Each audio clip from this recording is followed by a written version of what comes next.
great pleasure to introduce Lee Gath, confidential recipient. Two things in the little biography I have to focus on here, I have to pick up on,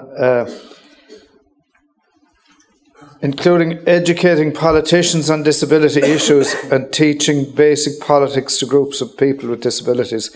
That's part of Lee's past work, which is excellent. And of course, what's extremely important, she travels all over the country in a role which is to provide a safe place for anyone to report concerns or complaints of abuse of vulnerable adults in residential settings. So, great pleasure to introduce Lee Gath. Yeah.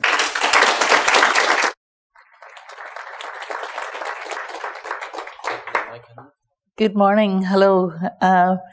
My name is Lee Gath, and I'm the confidential recipient appointed by the Director General of the HSE in light of what happened in Aris Atracta. I wasn't around whenever it happened. The idea behind my post is a simple one. It's a safe place. It's distanced from the HSE where anybody, members of the public, HSE staff, staff from other organisations, frontline staff working in residential facilities, residents themselves, family members, anybody can report concerns of abuse in HSE funded or partially funded residential or daycare facilities, any services really.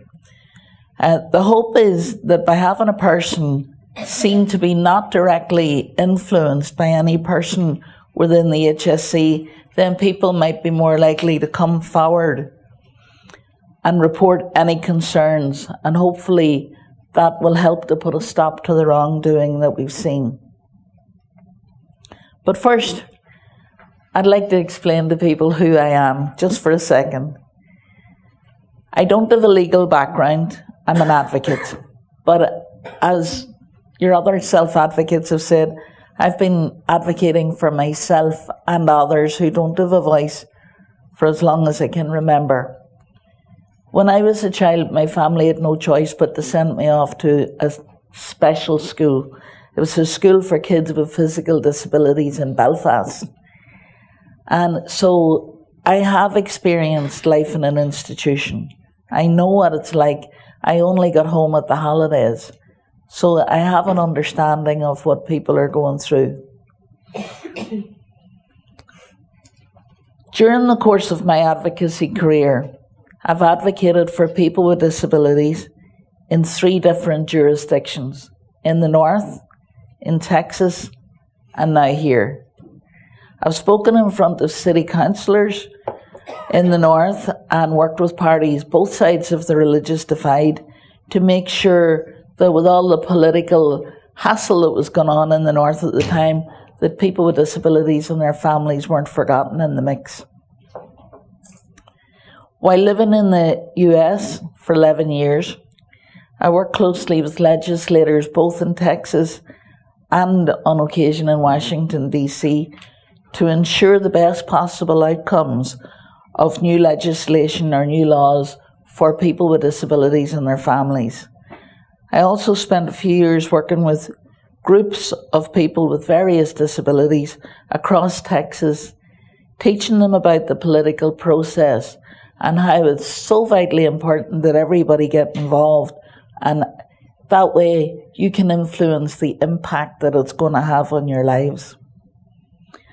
I worked with groups of people who live with physical, sensory and intellectual disabilities, as well as people in recovery from mental illness, because at the end of the day, no matter what disability somebody has, they're people first and should be encouraged to have a voice the same as everybody else in the country.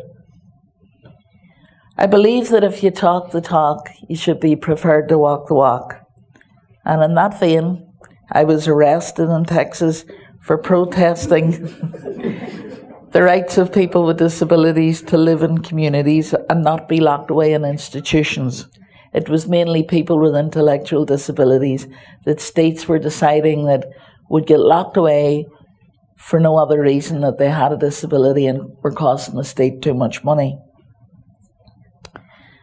And I think that it's very important that people with disabilities are not punished for having either been born with or acquiring a disability.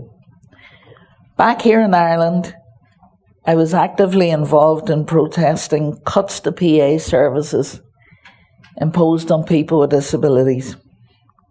And as a last resort, a couple of years ago, we took to the streets. We protested outside the Dáil for 27 hours, but the protest was a protest of last resort.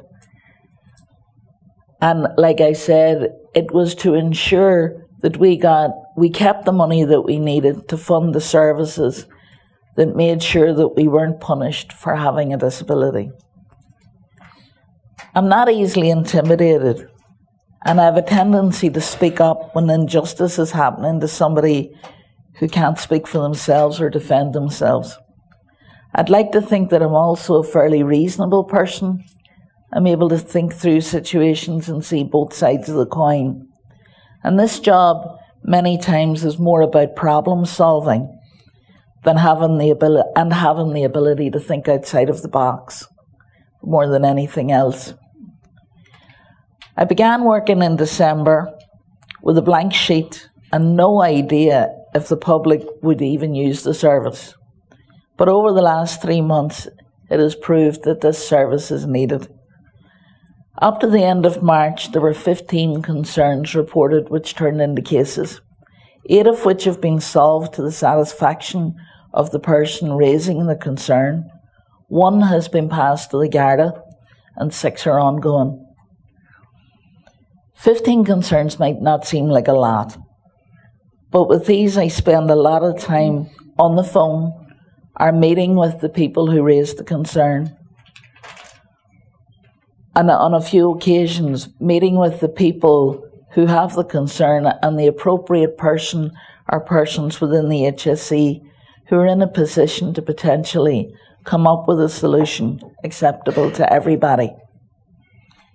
Concerns are coming in from all over the country about all sorts of things, but the one recurring theme over and over is that most of these problems could have been sorted before they got to this stage if the service user and/or their families were seen as part of the team seeking a problem to the solution.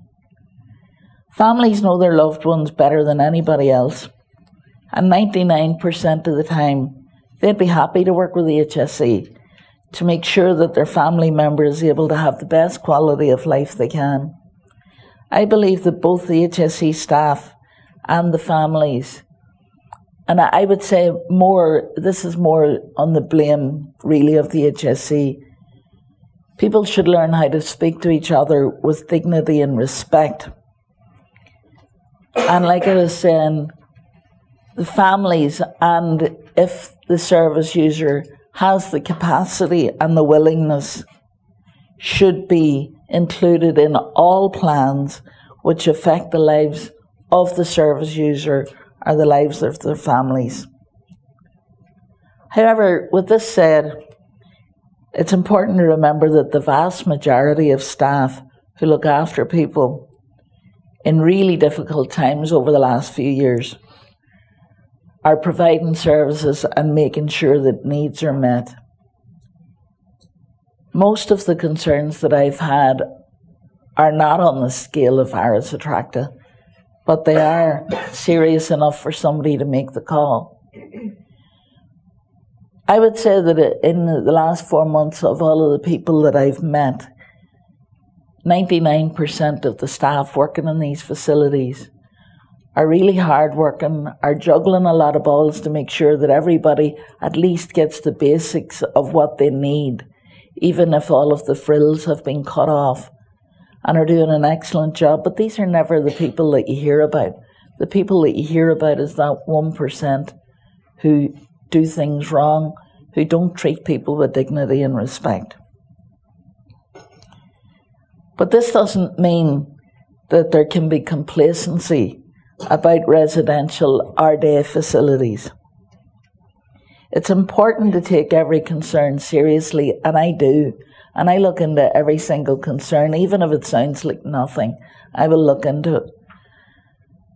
even if it turns out to be nothing in the end. At the end of the day, all of us would like to see the same thing: dignity and respect for all people in the care of the HSE, no matter what the needs or the capacity of that person. In conclusion, I'd like to say that the well-being of people in residential care is not just the responsibility of the HSE or whatever provider they're with. It's not just the responsibility of the staff working in these facilities. It's the responsibility of everybody to make sure that these people have a voice, to make sure that they're treated with the dignity and respect that every human being deserves. Like, you'll never, ever be wasting anybody's time if you even have a hint that something might be going wrong and you call about it. You'll never be wasting anybody's time, so don't ever think of that. I'd like to say, just in closing, that I think Inclusion Ireland and all of the organisations who support people in their daily lives need to be asking the question, are all of the facilities getting the same oversight as Aras Attracta is now? Yeah, Aras Attracta is getting what all of these investigations, the families are being included. I don't know if that's happening in the rest of the country. And I suspect that it's not. Yeah. But I won't know until people come forward with complaints. It's up to the organisations and individuals to keep the pressure on to make sure that there is a time frame for having inspections done, for making sure that people are being treated well in the facilities across the country, not just focus on Aras. Thank you.